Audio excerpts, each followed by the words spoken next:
It's quite funny that the head of ChatGPT, Nick Turley, he didn't really mince his words on a post on LinkedIn on Friday. He said that auto switcher had broke for part of the day on Thursday, which was the launch day, which made GPT-5 seem dumber than it is. So I think that says it all. We're going to have some growing pains here.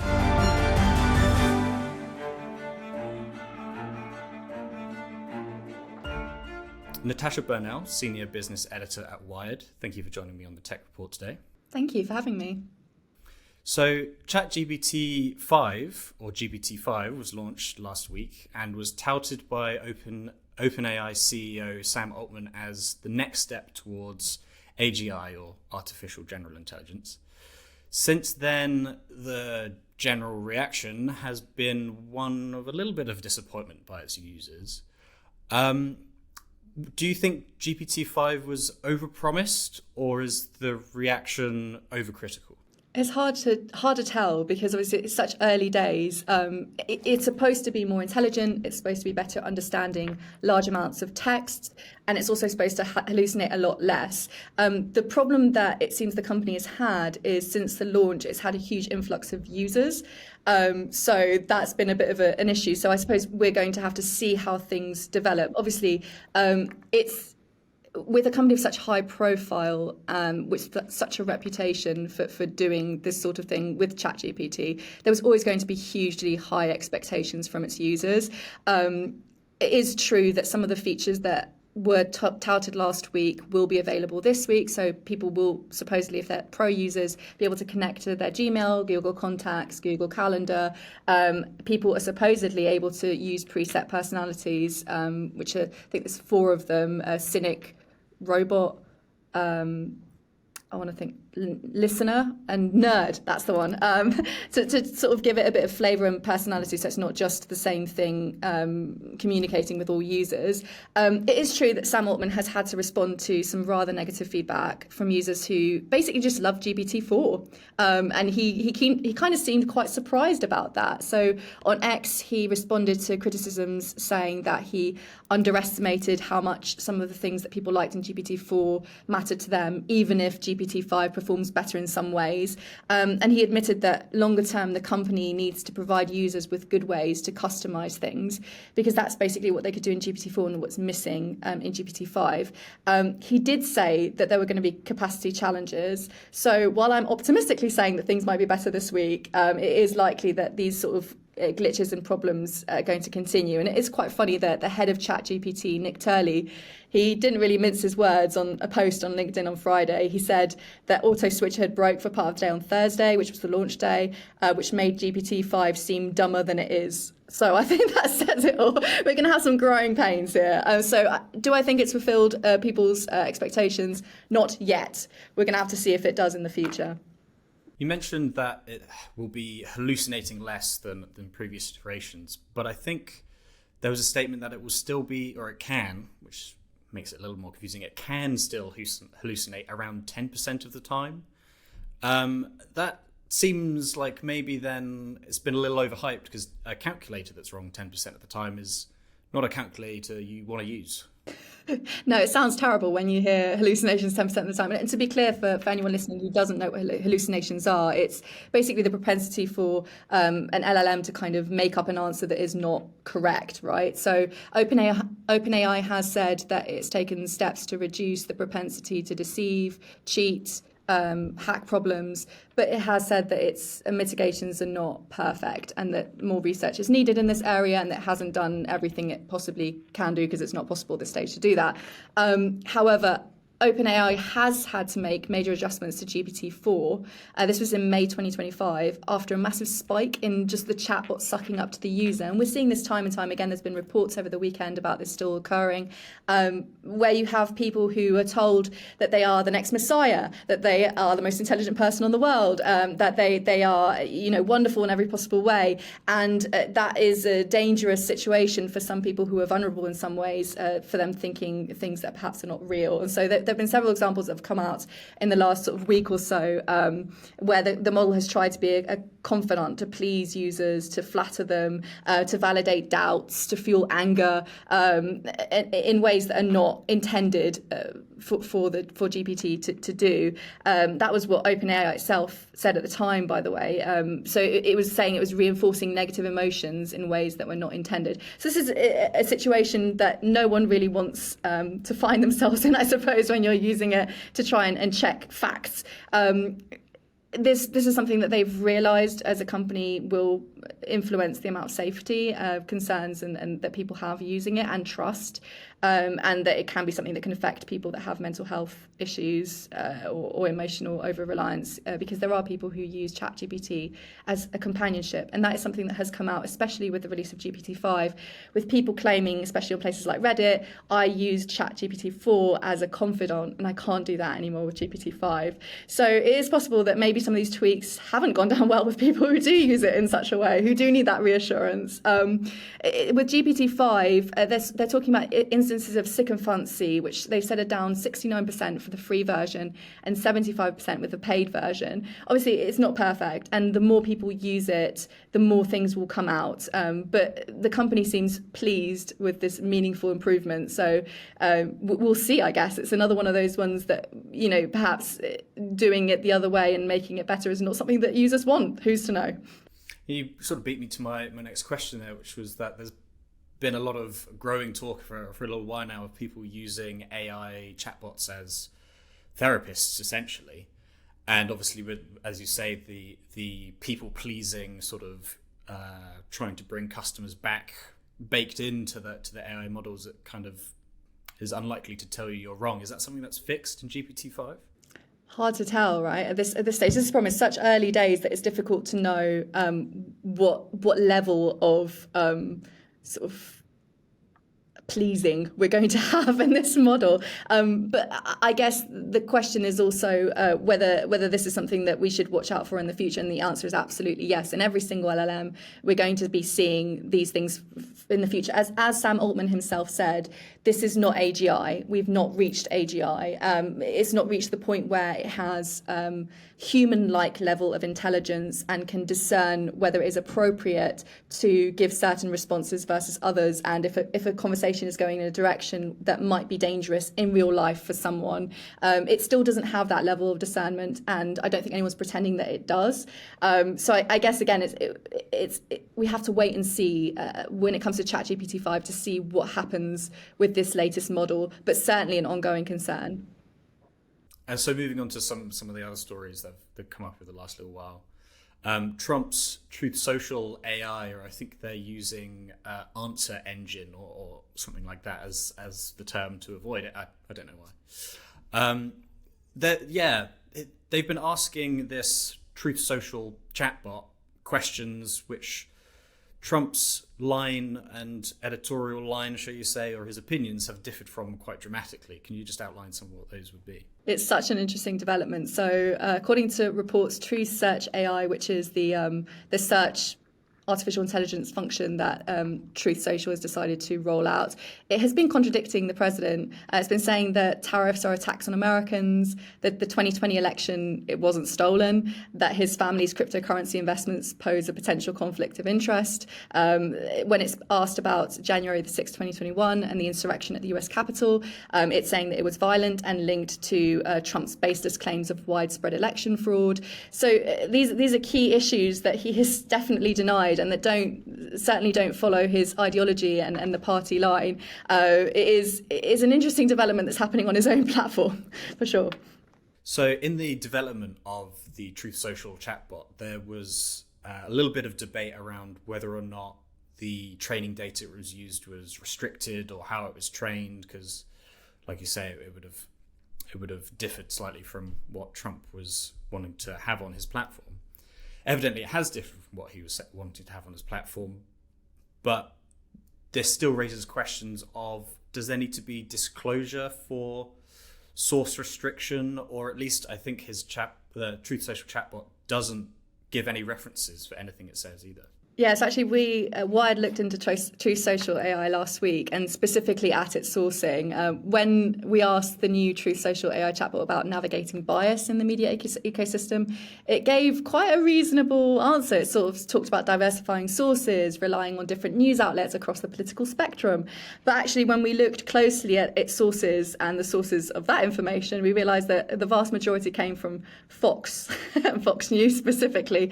Even very simple questions about multiplication, it seemed to source its material from Fox. And so it just goes to show that these sources are important, and when people are using these chatbots, they need to be aware of where they get their information from, where this information is being scraped from. This chatbot in particular is powered by Perplexity AI, which is a search engine that answers questions using LLMs and live web search. Perplexity has come under criticism for allegedly scraping websites without permission, including one of Wired's articles talking about his scraping sites. So it's one of those moments where you realise the limitations of a chatbot that has perhaps not been built in the way that it's advertised as being. And another story I noticed this week was the Cybertruck's used car market share had crashed, is probably a bit too much of a pun, but it had dropped 30% year on year, and I think the actual Teslas rather than the Cybertrucks had dropped below the average for the average for used cars in America as well. Is there any inclination of kind of what the cause of this was? Was it sort of the political backlash on Trump or the Cybertruck failures? I mean, you name it, right? You name it, you've got it. This is a massive blow for Musk, really. I mean, it's. I think we all remember, I certainly do, as if it was yesterday, it's imprinted on my brain, the Cybertruck launch when Elon Musk took the sledgehammer to the car, and it was just a complete and utter fiasco. And I think it's interesting sort of following the journey of the Cybertruck, where you sort of saw a lot of influencers that were trying to market it as a family vehicle and people mocking that massively. It has a certain aesthetic appeal, let's just throw that out there, and it has a certain design function, and I guess that does not appeal to all, right? Not everyone wants to drive a Cybertruck. What we're seeing at the moment is kind of an effect that's almost magnified of what's happening more widely across Tesla. We're looking at, the drop of the value of the car, and you're looking at sort of the situation where you have 10,000 plus units floating around, which just shows that there's a lack of demand. I guess the problem that we're seeing here, as I say, is wider to do with Tesla. We've got the image problem that Elon Musk has, given that he's had these affiliations with Donald Trump, and the messaging and gestures that have been widely publicized that he has done have made people, especially in Europe, super uncomfortable, and has given his brands a reputation. And I suppose, secondly, we've got a situation where just the overall sales in cars are down anyway. So it's a magnification of things, but yeah, not very good news for Cybertruck. And in fact, I do wonder what this will do for people who might be trying to sell their Cybertrucks in the future. If nobody likes the look of them, how could you offload it when the time comes? I don't know. I was looking at Tesla stocks, and they are 1.5 times higher now than they were this time last year, which seems a little at odds with people not even being able to shift used Cybertrucks or used Teslas. How does that make sense? Would this imply that the Tesla stock is a little inflated at the moment, at least based on the automotive sales? You're opening a can of worms here. I do feel that there's a huge push, and there's been a huge push on behalf of the board, especially to kind of rally behind Elon Musk and almost incentivize him to pay more attention to Tesla. So I feel like part of that valuation, part of that increase in value for Tesla might be a bump of that magnitude, of people hoping that he will turn his gaze away from, SpaceX or, any of his other brands, plus perhaps being distracted by his former best friend, Donald Trump, to focusing more on his core business. I feel you can't necessarily look at the movement of shares to determine what's going on with cars. There is a storm brewing within the EV industry. There's a lot of competition from China, a lot of competition, especially from BYD. In Europe, we're seeing that the sales tanking. Tesla's main market is the US. The writing is on the wall. It will be more difficult under Trump to avoid additional tariffs and additional costs. So I guess, we are going to see further hardship and more competition, certainly in that market. Whether he's able to weather that or not, we're going to have to see that. And in more Elon Musk news, he's pushed back again the prospective unmanned mission and manned mission to Mars, I think now to 2028 and 2030 respectively. This isn't the first time Musk has pushed back the dates for the manned mission to Mars. Is this again because he's shifting focus possibly onto Tesla, or was there was recently the NASA and under Trump's direction took a contract with Bezos instead? Or is that part of it as well?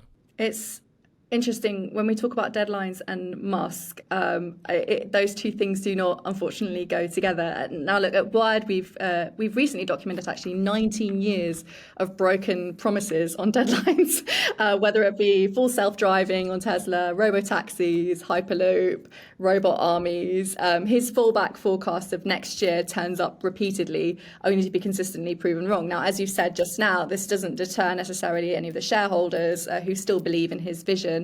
But it is something that he is very much known to do.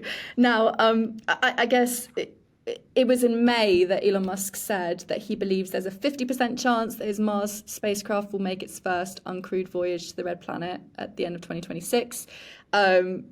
It is hard to tell what might happen. All I can say is that at the end of 2026, there's reportedly a slim window which will offer the closest trip between Earth and Mars, because the planets will align around the sun, which happens once every 2 years. So this shorter distance would take 7 to 9 months to transit by spacecraft, which is a lot shorter than it would normally take.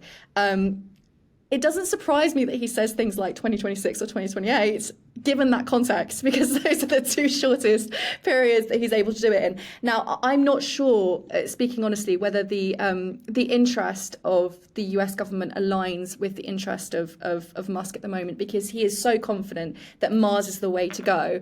And it does appear that the US has pivoted slightly towards the moon as its preferred location. And so, he has these really big plans to not just get to Mars, but also set up a city there. All these things will take time. All these things involve deadlines. It's very hard to get all that done and to also meet all of his other requirements. So I would say optimistically, it would be possible that maybe he could try and do it by the deadlines that he's talking about. It would not surprise me one iota if he doesn't. You beat me again into my next topic. But just quickly, no worries. Do you think it will be pushed back again if you were to have to place a bet on it?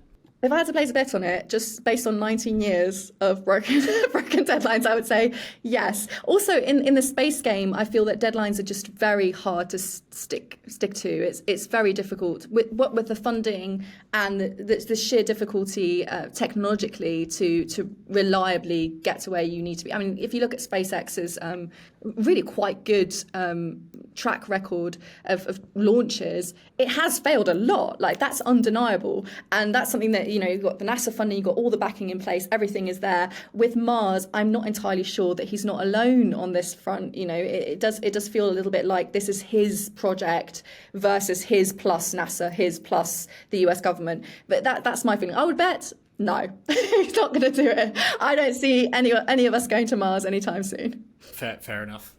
And yeah, onto the final thing, which is, you mentioned US has pivoted towards the moon rather than Mars. Reports in Wired were saying that the US is planning on building nuclear reactors on the moon, which is a very interesting headline. Why is essentially the main question in my mind. It sounds like a very, very expensive and ambitious project to be undertaking at a time when the people of America elected a president to put the needs of the country and the people first, and the moon is obviously quite far away from America. For sure. Yeah, the moon is far away from all of us, I would say. Yeah, Wired's reported that it shows that we're trying to unlock potential to do things on the moon that wouldn't otherwise be possible. You can assume that this is an attempt to have a permanent base on the moon and to serve as a power source to do that. If you think about just the sheer logistics of being in space and setting up a station on the moon, for example, you can't do this with fossil fuel. It's just ridiculous. It's ludicrous. It would be wild. You'd have to get it there first. It would be a complete waste. You're not going to do it.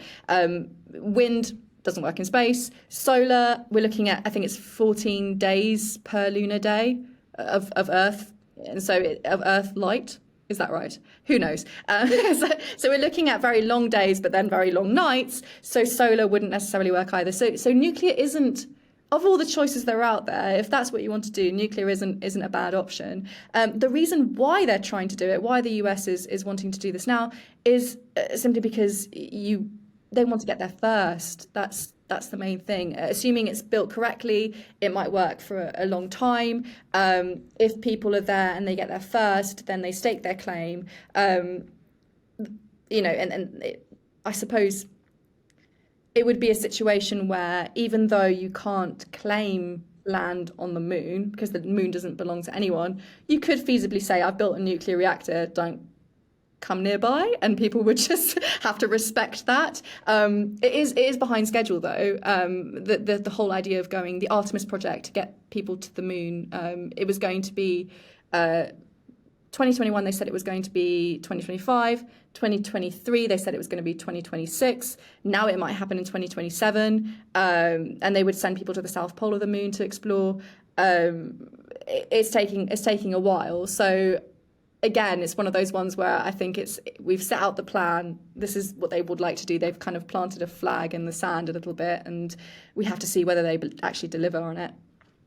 Could this be the start of essentially another race to the moon, but this time with nuclear reactors? Because, like you say, the first person there is going to say, well, maybe we don't own the moon, but we own this space on the moon. And is this kind of the start of, I guess, I wouldn't call it geopolitics, but moon border politics. Space politics, yeah. Yeah. Yeah, exactly. I mean, that is interesting because a lot of the movement that we've seen on that front has been towards the sort of outer orbit of Earth and the satellite space and all that sort of stuff versus the moon. I mean, there is an outer space treaty that prevents anyone from sort of claiming the moon or any other planet.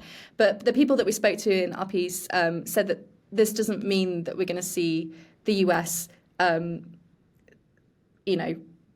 say the moon is ours, but NASA Administrator Sean Duffy said that if China were to get there first, they would do it instead, probably. So I guess, yeah, they've thrown down the gauntlet, right? They've said, this is what we would like to do, much in the same way as China was exploring the dark side of the moon a while ago, and they were shouting a lot about that. This is, in the end, just general politics of them going, right, first come, first serve, and calling dibs on a nuclear reactor seems like a good thing to do in space. Whether it makes sense financially or not, I think, of course it doesn't. But at the same time, it's something that would send a really powerful message, much like the original man on the moon sent a very powerful message to everybody saying, we're here, we planted the flag, and this is how it's going to go. And yeah, I think America, in this mindset, under this administration, definitely wants to be in that place again. I suppose it would quite literally be America first. Indeed. Yeah. This is probably way outside of your area of expertise, but talking about nuclear reactors on the moon, it's hard not to ask this question. But what happens if there is a nuclear meltdown or some sort of nuclear explosion on the moon? I don't know. I don't know. I mean, it's hard to tell because we haven't ever had anything explode on the moon before, so it is possible. I mean, I was sort of thinking about this earlier and thinking like, what exactly would happen should there be an accident of some sort. I mean, it's interesting. Sort of speaking to my colleagues in science, I understand that this project is actually. Wait a second, see if I can grab some of the information on it. Yeah, so this is a 100 megawatt reactor, which capacity-wise, if you think about it, would be a lot smaller than the kinds of infrastructure that we'd see on Earth. So like Sizewell C is 3.2 gigawatts, to give you an idea. If this was a priority, it'd be kind of similar. I understand, I might be wrong. Any expert can come along and tell us otherwise, but something similar to what you might have on a submarine. So I suppose in terms of sort of devastating, we wouldn't be talking about sort of Chernobyl style in space. It would be probably something a lot smaller, but theoretically it's very hard to tell because there has been no example prior to what would that look like? What would it sound? Who would be able to see it? There was a theory in like the 1950s that they would maybe launch an atomic bomb along the transverse line of the moon so that the Soviet Union could see it to scare them. That was from the Americans, but they never did it. So we don't know is the answer. It's one of those questions we probably don't want to know the answer to either, to be honest.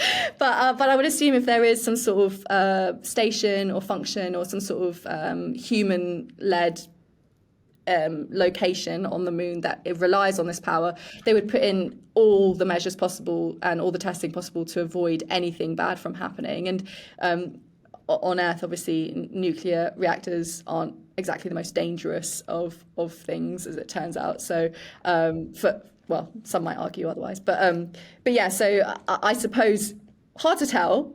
Hope never to find out. Well, Natasha Bernal, thank you for taking the time today. Thank you so much.